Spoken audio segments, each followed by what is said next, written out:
prayed over an issue for a long time and you don't get the answer. Unajua umekuwa ukiomba kwa muda mrefu lakini majibu ya maombi yako hayakuji. Your prayer has been hindered. Maombi yako yamekuwa yakizuiliwa. What's prayer? Maombi ni nini? Are they the crammed words of your mouth? Ni yale mambo ambayo umenakili katika kinywa chako kama mawazo. The people here, they have similar closing and similar starting. Kuna wale watu ambao wako na kuanza kunaofanana na kumaliza kunaofanana. It's as if it's a religion. Ni kana kwamba it's a religious doctrine. Ni kana kwamba ni ile sheria ya dini. Get them as we depart, let's depart in flesh, but together in spirit. Unaweza sikia ukisema sasa tunapoachana, acha tuachane kimwili lakini kiroho tuko tu pamoja. All youths, when you see somebody coming, give the chance. Kana wenye anakuja unawapatia ile nafasi. As we depart in flesh, tunapoachana kwa mwili, in spirit, let's be together. Na kiroho acha tuwe pamoja. Because they have crammed. Kwa sababu wamenakili haya. And when you tell him or her to pray, na ukimwambia sasa anza kuomba, he'll be thinking how he'll adjourn his prayer. Na sasa ataanza kufikiria jinsi ataufanya kuunganisha hayo maombi. Because of worry, kwa sababu ya ule uoga, others they contradict. Wengine wanajichanganya. As we depart spiritually but flesh, let's be one. Wengine wanajikanganya kwa kusema tunapoachana kiroho acha tukue pamoja kimwili. Because they don't know what prayer is. Kwa sababu hawajui ni nini maana ya maombi. Ni nini maana ya maombi? Mtu anaposema maombi anamaanisha nini? Jacqueline, what's a prayer? Jacqueline, maombi ni nini?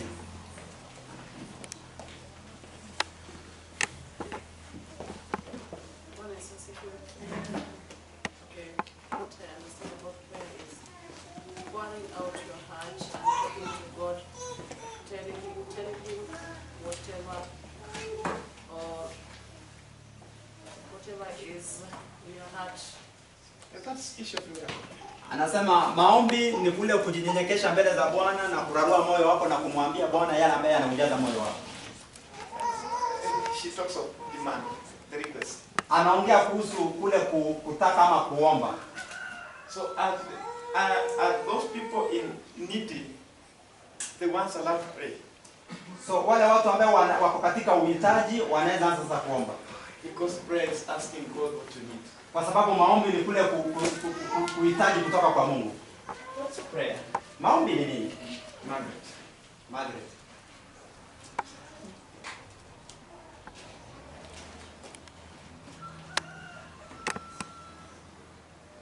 What's prayer?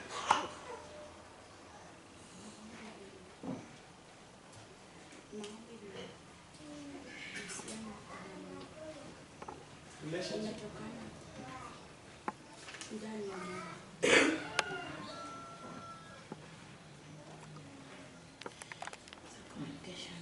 Are you sure of what you're speaking? Uko na watu kwa chenye unasema? Where did you read it? Ulisoma nini? Where did you get that? Ama ulipata wapi?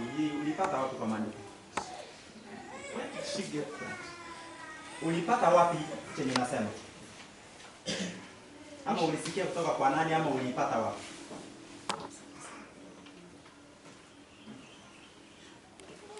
Thank you. Nashukuru.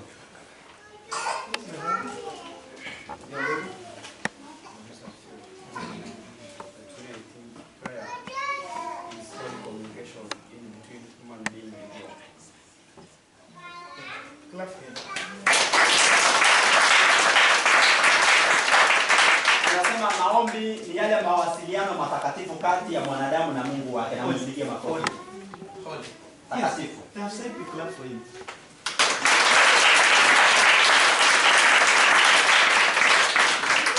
Oh, I don't even in school.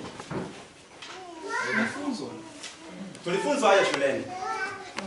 Prayer is communication. Maombi ni yale mawasiliano. Communication. Mawasiliano. Okay, there are people when you see their calls, when they phone you, you know they are in trouble. Kuna wale watu ambao wanapokupigia simu unahisi tu uko katika shida. You know that they are in trouble. Unajua tu wako katika shida watu. They are in need. Wako katika uhitaji kwa sababu hawakupigii simu kirahisi hivyo. When you see their calls, they are sick. Ukiona ukiona tu simu yao hivyo ujue ni wagonjwa. But when they are in good health, they won't call you. Na wakiwa katika hali ya afya yao hawatakupigia simu. Kwa sababu hawana haja na wewe. Shall we call that communication? Tutaita hayo kuwa mawasiliano. That is needs. Demand. It's as if in love.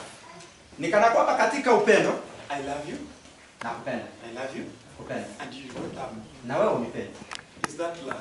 Na sasa hiyo huo ni upendo. No. But I love you. Lakini nakupenda. Love is of two sides. Na upendo ni katika hali mbili. Two partners. Iko katika ushirikiano kati ya vitu viwili. As I love you, Kama ninakupenda, you should love me. na unastahili kunipenda pia.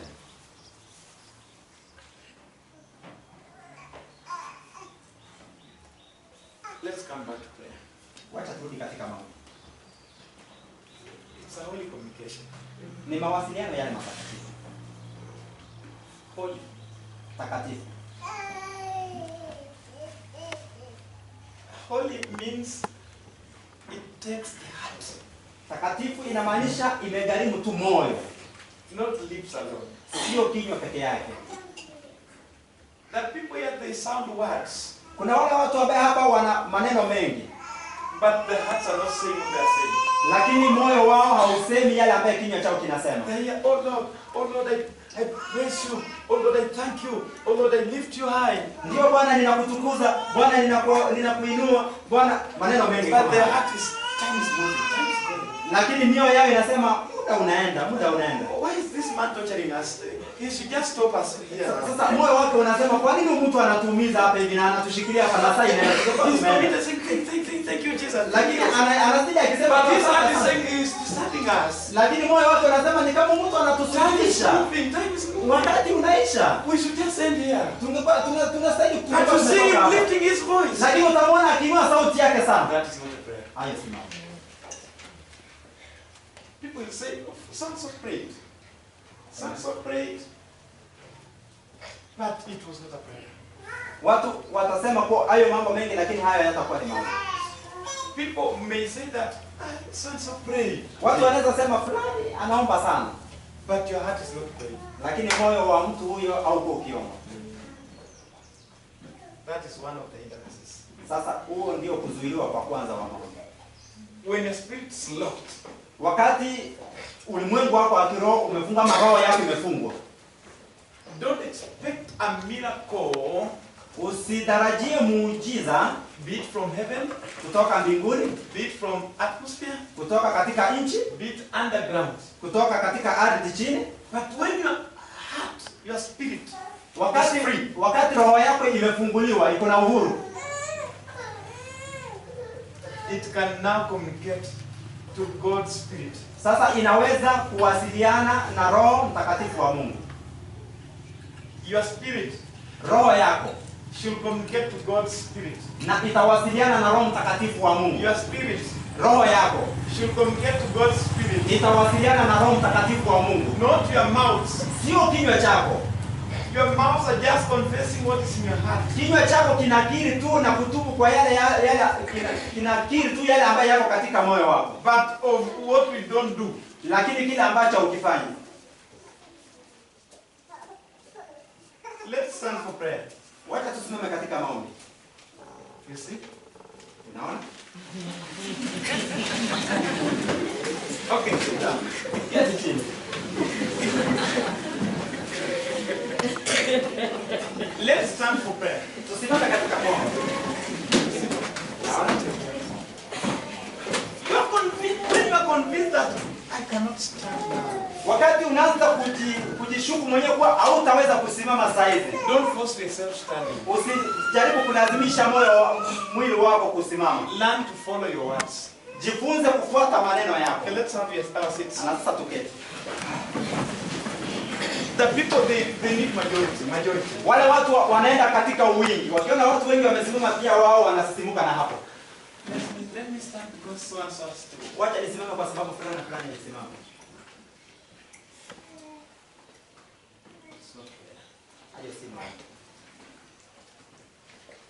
It's not prayer. Sio maombi. Your prayer should originate from your heart. Yale maombi yako yanastahili, chemichemi yake inastahili kutoka kwa moyo wako. There are people here, they want to force themselves to praise God. Kuna wale watu ambao wanataka kujilazimisha tu kwa kumtukuza Mungu. But their hearts are bitter. Lakini mioyo yao iko na machungu. There are people here, they discuss themselves to be good. Kuna wale watu ambao wanajisema kuwa wao ni wazuri. But they have all the grudges here. Lakini wamebeba kule kukosana na watu sana katika mioyo. Okay, now you are seated together. Sasa tumekaa kwa pamoja. But when we disperse here, you cannot even greet your friend. Lakini tukiachana tu hapa, hata mwenzako ukimpata barabarani hautamsalimia. That's it. Hayo si maombi. Because you have locked spirits. Kwa sababu uko na moyo ambao umefungika. Now you are seated together, servants of God. Na sasa umeketi na watumishi wa Mungu. You see you are a team now. Unaona sasa uko katika kikundi sasa. But when you disperse, Mkiachana tu kidogo, you now speak evil of your brother or sister. unaanza kuongea maovu kuhusu ndugu yako ama dada yako. It's not a prayer. Hayo si maombi. True. Prayer comes from the heart. Na maombi yanatoka kutoka kwa kilindi ya moyo. There are people here because they are fans. Should I say fans? Kuna wale watu ambao wako hapa, naweza tumia jina kuwa Waledi. Wako na uraibu wa kitu fulani ama ueledi ama waledi. Waledi. Amen. Ni waledi. Ni waledi. I thought when we are going to pray, they will change even their voices. Kuna wale watu ambao tukienda hata katika maombi watabadilisha hata sauti zao. When they communicate to you, they speak soprano. Ukianza kuangalia unapata wanatumia sauti ya soprano. But when they want to pray now, they are Wakati wanataka kuomba sasa wanaleta ile ambayo ni ya kushtua sana. discussing. They're cheating. Wanadanganya. They're cheating. Wanadanganya. It's only in prayer that they want to force their tongues to speak good things. Ni tu maombi ambayo yanaweza sababisha vinywa vyao kunena mambo mazuri. But when they are alone, they cannot even speak anything good. Lakini wakiwa wenyewe kando peke yao hawawezi wakanena mambo mazuri. That's not prayer. Hayo si maombi. Prayer originates from the heart. Na maombi yanatoka kutoka kwa kilindi ya moyo. From the heart. Kutoka kwa kilindi ya moyo. And I was home, Kwa preparing to leave. Kwa anajitayarisha kuondoka. I had my brother. We prayed. Kapata ndugu yangu na tuliomba. We said, God, use us for your glory. Nasema tu Bwana, tutumie kwa ajili ya utukufu wako. I told you, so when you see senior people coming, stand for them. Na nawaambia ukiona watu wakuu wakija uwasimamie. Now I told my heart. Na akamwambia moyo wake. My heart. Moyo wangu. Be used today for the glory of God. Tumika leo ni kwa ajili ya utukufu wa Mungu. God, use us to bless your people. Na Mungu, tutumie ni kwa ajili ya kubariki watu wako. That was my prayer. Na hayo ndio maombi yake. That was my prayer. Na hayo ndio maombi yetu. Where are you to, my brother? Where are you to? Tunaenda wapi ndugu yangu? We should have a seat, okay? Tunastahili kupata kitu. Love him. You should get a seat, okay? It's my visit, okay? Ni wageni wetu.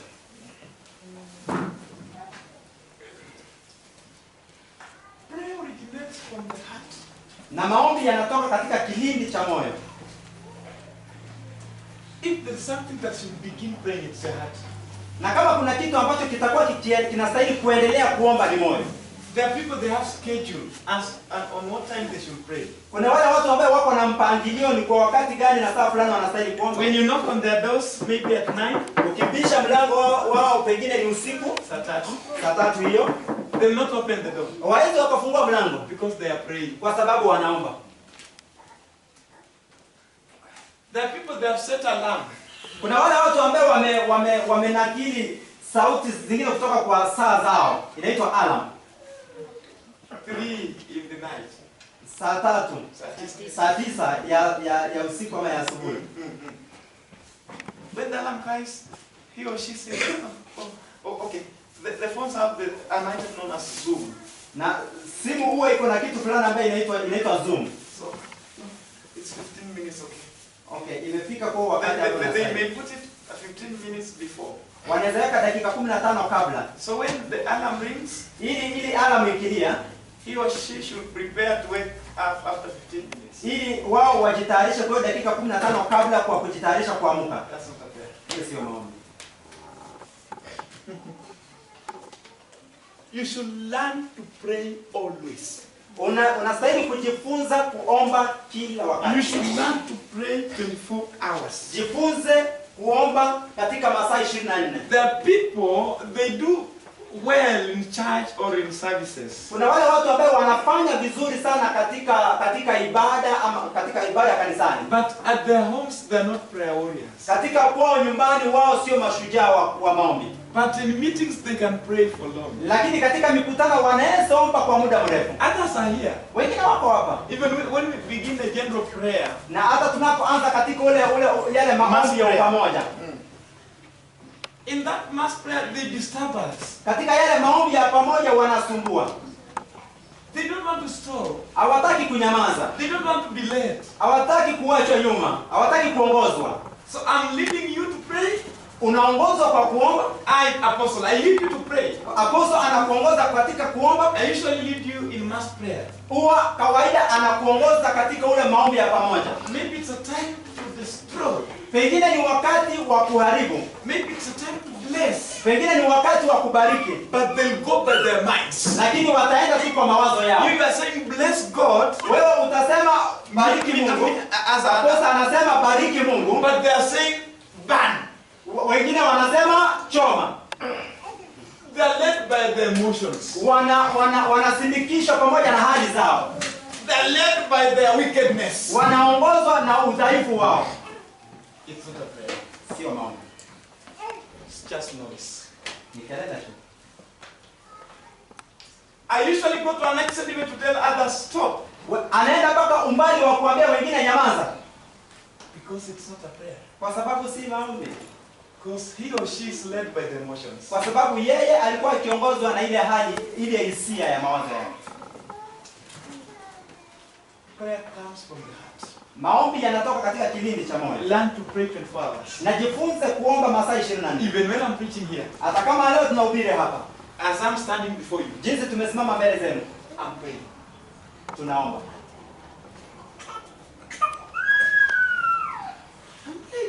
Naendelea kuomba. I'm praying. Naendelea kuomba. People has known the schedule. Watu wamejua mipangilio yao. They know that you do pray at 9. Wanajua wewe unaomba saa 3. That's why attack comes immediately at 9. Kwa sababu pingamizi zinakuja Kwa hiyo, saa 3 kwa hiyo saa juu ya alama.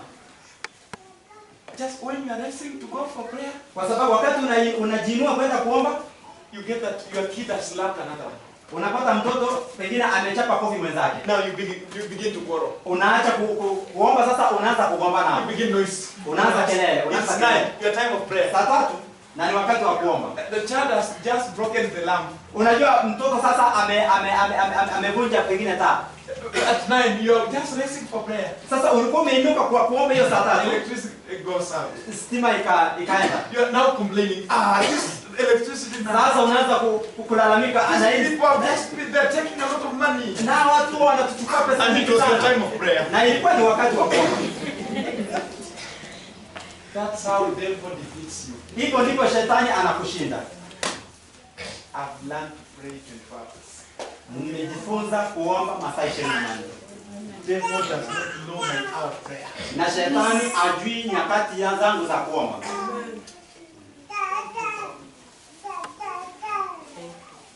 Hallelujah. The people have specific days of prayer. Kuna wale watu ambao wameweka muda na siku mwafaka. That day that they specified them pray. Zile siku ambazo wamezitenga ni kwa ajili ya It's kuomba. when their beloved ones will visit them. Ndio wakati wapendo wao watawatembelea. I was to fast today. Nilikuwa nastahili kufanya But I mafuta leo. cannot fast. Lakini sasa My sitaweza. hand has just arrived. Kwa sababu wageni wangu wameingia. So I'll cook some chapatis for them. Sasa nitawaandalia mapochopocho kwa sababu ya And I'll hiyo. have to take with them because they'll say I've poisoned them. So lazima na nikule nao kwa sababu wanaweza sema nimewawekea sumu. Because they are doing fasting. Na ukumbuke ni siku yako ya mafungo. The word fasting means spirit. Fasting means spirit. Na neno mafungo inamaanisha roho. You should teach your spirit to fast. Unastahili kufundisha roho yako kufanya mafungo. Teach your spirit to fast. Funza roho yako kwa mafungo. Fasting is not about just denying yourself food Mafungo sio ile hali ya kukunyima wewe vyakula. alone. It's not that one alone. Sio kukunyima tu wewe vyakula peke yake. Learn how to fast in spirit. Jifunze kufanya mafungo katika roho. That is my secret that's lifting me. Na sasa hiyo ndio siri ambayo inamuinua. I've learned to fast spiritually. Amejifunza kufanya mafungo kiroho. I've learned to torture my spirit. Amejifunza kusumbua na moyo wake. I've learned to harden it. Amejifunza kufanya moyo wake mgumu. I've prepared my heart spiritually. Ametayarisha moyo wake kiroho. I'm always ready for fight spiritually. Siku zote ako tayari ni kwa ajili ya vita. I've hardened my spirit. Amefanya moyo wake kuwa mgumu. I'm beyond foods. Yeye ni zaidi ya vyakula. I'm beyond denying myself food. Yeye ni zaidi ya kunyima mwili wake chakula. That's why you got the descendants of John. Ndio maana unapata wale wafuasi wa Yohana. They are quarreling with the descendants of Christ. Na wanagombana na wafuasi wa Yesu. They're telling the servants of Christ, they're telling Christ, your disciples are ever eating. Na wanaambia hawa wafuasi wa Yohana wanaambia Yesu kuwa na wanafunzi wako siku zote wao wanakula. But we fast always. Na sisi tunafanya mafungo kila wakati. Christ answers them. Yesu akawajibu, Whenever bridegroom is there, wakati bwana harusi yupo, people will enjoy his voice. watu watajivinjari, People will feed. watu watakula. But when he's withdrawn from them, Wakati atatolewa it's kwao, when they fast. ndio wakati sasa So I've watafanya hardened my spirit. kwa maombi. My heart is a prayer room. Na moyo wake ni chumba cha maombi. There are people when they're not going to a certain corner in their houses. Na kuna wale watu ambao kabla hawajafika kwa ile chumba kona ya chumba chao. There are people when they have not entered this house. Na kuna wale watu ambao kabla hawajaingia mahali hapa. It's not a prayer room. Na hao wanaita chumba chao cha maombi. They have not even, they don't see it as a prayer. Hawaoni kama ni maombi. My prayer room is my heart. Na chumba cha maombi yangu ni katika moyo wangu. My heart is my prayer room. Roho yangu ni chumba cha maombi yangu. Be that I'm hospitalized. Hata kama niko hospitali na nimewekwa Be pale. that I'm in journey, I'm in a bus. Hata kama niko safarini, My heart is my prayer room. moyo wangu ni chumba cha maombi yangu. My heart is my prayer room. Moyo wangu ni chumba cha maombi yangu. I advise you, my viewers. Na ninakushauri watazamaji wetu. My heart Moyo wangu is my prayer room. ni chumba cha maombi.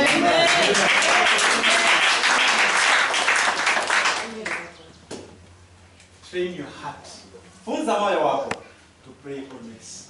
kuomba kila wakati. There are people when they put certain clothes, they cannot pray. Kuna wale watu ambao wasipovalia mavazi fulani hawawezi wakaomba. There are people when we visit them, they go back to their bedrooms to put certain things on their heads. Kuna wale watu ambao tukiwatembelea kwao nyumbani wanaingia chumbani mwao Another one wanaingia vitu misbehaved some vichwani. days ago. She misbehaved. Wengine huwa wanakuwa na mienendo mibaya. When they think they're taking head cloth, Wakati wanafikiria wamechukua vitambaa, they're taking their panties. wanachukua nguo zao za ndani.